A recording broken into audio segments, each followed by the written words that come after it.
Belajar with Nala.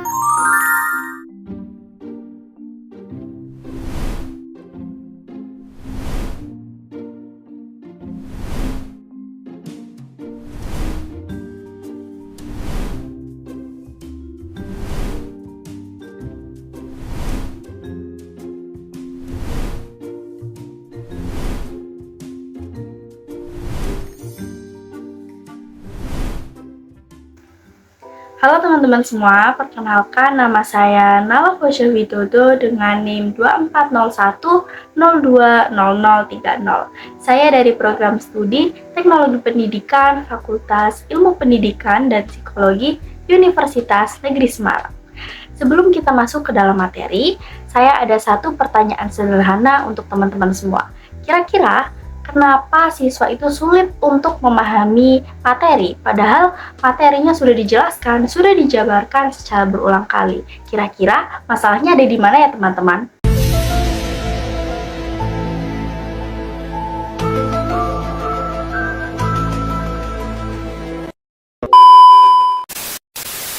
Nah, seringkali masalahnya itu bukan hanya ada di siswa, tapi di bahan ajar yang kita susun, ada di bahan ajar yang kita gunakan.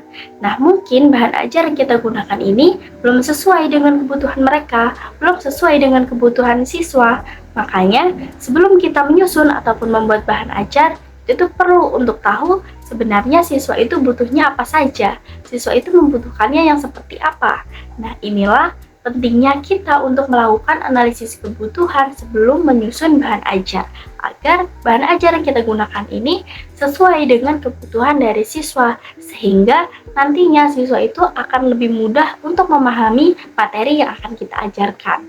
Jadi, secara sederhana, analisis kebutuhan itu ya intinya kita mencari tahu kebutuhan dari siswa sebelum kita membuat bahan ajar. Jadi, kita itu tidak bisa untuk langsung membuat bahan ajar tanpa mengecek terlebih dahulu kondisi nyata dari siswa. Nah, misalnya, kita perlu tahu siswa itu sudah paham sampai materi mana, kemudian siswa belum paham di materi apa, atau mereka itu sering salahnya di materi yang mana. Nah, jadi itu kita perlu untuk menganalisis itu, kita perlu untuk mengetahui kenapa itu bisa terjadi. Dari situ, kita baru tahu apa yang sebenarnya mereka butuhkan dan apa yang perlu kita berikan untuk memperbaiki ataupun memberikan solusi terhadap permasalahan tersebut. Di sini saya ada satu contoh, misalnya siswa itu kesulitan di materi pecahan. Mereka itu sulit untuk memahami konsep dari pecahan itu sendiri. Nah, kalau kita tidak menggunakan analisis kebutuhan, biasanya kan langsung menjelaskan kepada siswa secara berulang kali sampai siswa itu paham cara mengerjakan soal dari materi pecahan ini. Nah, tapi ternyata setelah dilakukannya analisis kebutuhan, ternyata siswa itu bukannya tidak bisa, tapi bingung. Jadi, mereka itu membutuhkan waktu yang relatif lama untuk memastikan bahwa jawaban dari yang mereka kerjakan itu memang benar. Berarti masalahnya itu bukan ada di materinya, tapi ada di cara penyampaian dan apa yang kita gunakan untuk mendukung pembelajaran tersebut. Sehingga dapat disimpulkan bahwa kebutuhan mereka adalah media pembelajaran yang disesuaikan dengan tahap perkembangan kognitif dari siswa ini. Misalnya, ini kan materi pecahan yang ada di kelas 4 SD. Nah, tahap perkembangan kognitif mereka itu masih membutuhkan benda nyata untuk membantu mereka dalam memahami sesuatu. Nah, dari sini kita jadi tahu harus membuat bahan ajar yang seperti apa. Jadi, analisis kebutuhan itu sebenarnya proses untuk mencari tahu kebutuhan belajar siswa secara nyata. Jadi, bukan berdasarkan perkiraan, bukan berdasarkan asumsi, tapi berdasarkan data yang kita temukan di lapangan. Kemudian, tujuan dari analisis kebutuhan ini itu terdapat beberapa hal. Yang pertama, supaya bahan ajar yang kita buat itu benar-benar sesuai dengan kondisi nyata dari siswa yang ada di lapangan. Yang kedua, supaya proses pembelajaran jadi lebih efektif karena komponen-komponennya itu sudah disesuaikan dengan kebutuhan dari siswa. Yang ketiga atau yang terakhir yaitu supaya kita itu tidak membuat bahan ajar yang sebenarnya tidak diperlukan atau tidak terlalu berdampak untuk siswa. Kayak misalnya kita mau membuat sesuatu untuk orang lain. Nah, kalau kita tidak tahu kebutuhannya kan kemungkinan besar hasilnya tidak akan digunakan secara maksimal oleh orang lain ini. Nah, hal yang sama ini juga dapat terjadi di dalam pembelajaran. Dalam praktiknya, ada beberapa hal yang biasanya dianalisis dalam analisis kebutuhan ini. Yang pertama adalah karakteristik siswa. Di sini kita melihat siapa yang belajar, kemampuan awal mereka seperti apa, dan cara mereka biasanya memahami materi. Misalnya, siswa yang masih ada di tingkat dasar biasanya kan lebih mudah memahami materi jika disertai dengan benda konkret atau gambar ataupun contoh nyata. Yang kedua adalah materi pembelajaran. Di sini kita perlu melihat apakah materi ini sudah sesuai dengan tingkat kemampuan siswa atau belum. Kadang masalahnya itu bukan ada di siswa, tetapi ada di materi yang terlalu sulit ataupun terlalu padat. Yang ketiga adalah kondisi dari lingkungan belajar. Hal ini mencakup fasilitas yang tersedia, waktu pembelajaran, dan juga media yang dapat digunakan. Nah, misalnya kalau tidak semua siswa itu memiliki akses teknologi yang sama, maka bahan ajar yang berbasis digital ini tentunya tidak bisa dijadikan satu-satunya pilihan.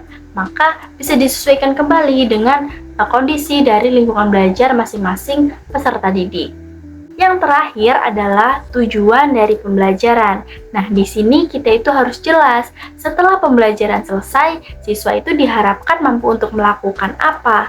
Apakah hanya cukup dengan memahami konsep atau sampai bisa menerapkannya dalam kehidupannya sehari-hari? Setelah kita memahami apa saja yang harus dianalisis dalam analisis kebutuhan ini, sekarang kita akan membahas terkait dengan langkah-langkah dalam analisis kebutuhan.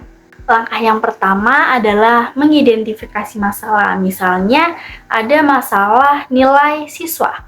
Misal nilai siswa itu rendah pada satu materi tertentu atau banyak yang salah pada jenis soal yang sama.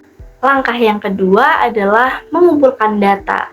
Ini bisa dilakukan dengan cara observasi di kelas, wawancara dengan siswa atau guru, kemudian bisa dengan angket sederhana atau melihat hasil evaluasi belajar dari siswa. Langkah yang ketiga adalah menganalisis data tersebut. Nah, setelah kita mengumpulkan data, di sini kita akan menganalisis penyebab utama dari masalah yang muncul pada saat pengumpulan data. Langkah yang keempat adalah menentukan kebutuhan belajar siswa atau mencari solusi terkait dengan permasalahan tadi. Nah, di sini apakah mereka butuh penjelasan yang lebih sederhana atau membutuhkan latihan yang lebih banyak. Kemudian, pada langkah terakhir adalah merancang solusi dalam bentuk bahan ajar. Nah, disinilah kita mulai mengembangkan yang namanya materi, media, ataupun aktivitas-aktivitas pembelajaran yang sesuai dengan kebutuhan-kebutuhan yang sudah dikumpulkan tadi. Baik teman-teman, jadi kesimpulannya, analisis kebutuhan adalah langkah awal yang sangat penting dalam pengembangan bahan ajar. Jadi kita tidak langsung membuat bahan ajar, tapi memahami dulu kondisi nyata dari siswa, mulai dari kesulitan mereka, kemampuan awal, sampai dengan kondisi belajar yang mereka hadapi. Kalau tahap ini dilakukan dengan baik, bahan ajar yang dihasilkan pun akan lebih tepat sasaran, lebih efektif, dan benar-benar dapat membantu proses belajar siswa. Jadi sebelum kita membuat bahan ajar, penting untuk selalu bertanya atau ditanamkan di dalam otak kita, apakah ini benar-benar dibutuhkan oleh siswa?